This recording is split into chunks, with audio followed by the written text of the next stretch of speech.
All right, let's get right into it. You see it pretty much everywhere, right? On hats, jackets, even in fancy art galleries. But hand embroidery? It is so much more than just a hobby.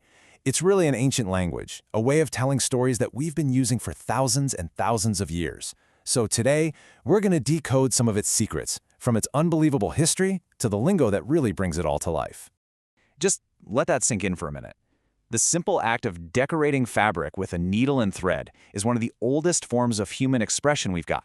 Seriously, we're talking about a craft that was around long before written history, a tradition that's been connecting people for tens of thousands of years. So just how old are we really talking about? Well, let's take a little trip back in time and see how a simple stitch has literally woven itself through the fabric of human civilization.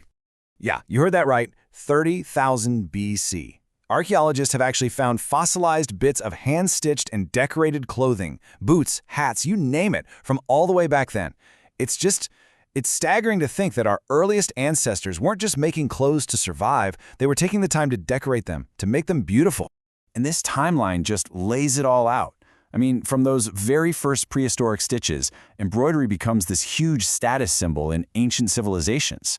Then you see these incredibly rich, totally unique traditions pop up in places like Persia, India, and China. And that legacy, it goes all the way up to today, where you can find embroidery on a high-fashion runway gown or just, your favorite baseball cap.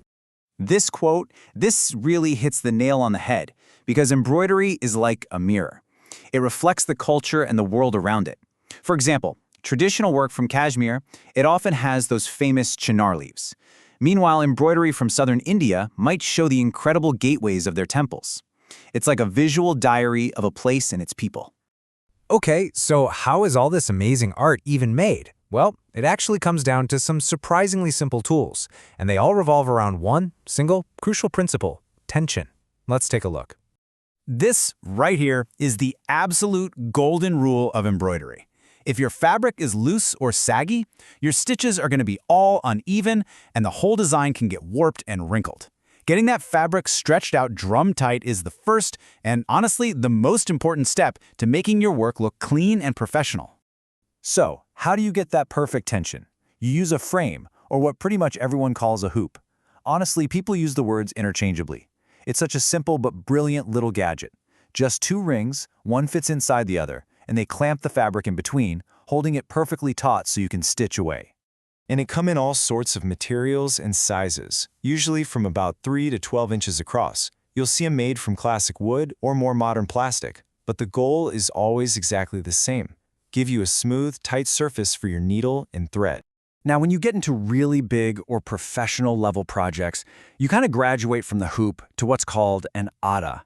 This is a much bigger, adjustable wooden frame that lets an artist stretch out a huge piece of fabric. This is the kind of thing you'd use to make, say, an intricate sari or a giant tapestry. Okay, we've got the history, we've got the tools, now it's time to learn the language. We're going to do a little rapid-fire round of some key embroidery terms so you can sound like you know what you're talking about. First one up, applique. This is such a cool technique. Instead of just using thread to make your design, you're basically drawing with other pieces of fabric. You cut them out and stitch them onto your base material to create these awesome layers of color and texture. Next up, Zardozi, and this goes right back to embroidery's history as a symbol of luxury.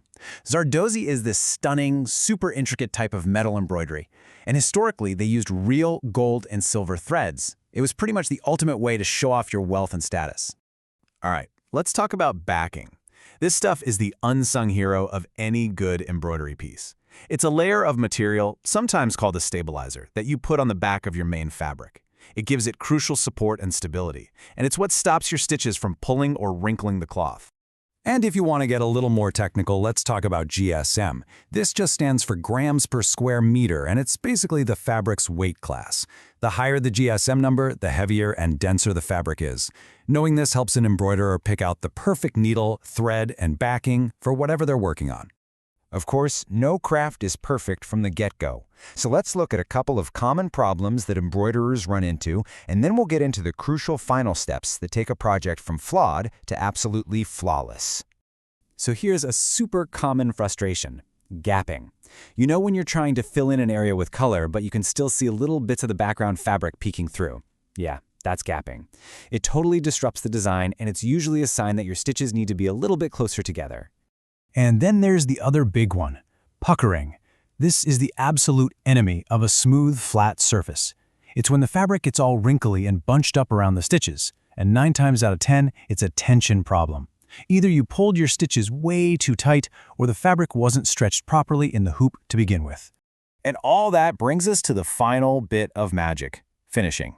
This is the process of cleaning everything up to make it look perfect. You snip all the loose threads, you carefully trim away the extra backing, and you give the piece a final press or steam. This is what takes a project from looking homemade to looking professionally made. And a really handy tool for finishing can be pinking shears. You know, those scissors with the zigzag blade? Well, that pattern isn't just for looks. It actually cuts the fabric in a special way that makes it much less likely to fray or unravel, giving your work a really clean, durable edge. So, you see, from the absolute earliest decorated clothes to the most complicated modern art piece, the heart of embroidery has stayed the same.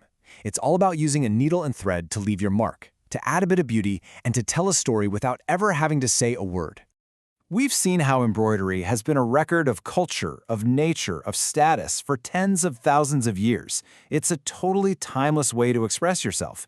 So I guess the only real question left is, if you picked up a needle and thread today, what story would you tell?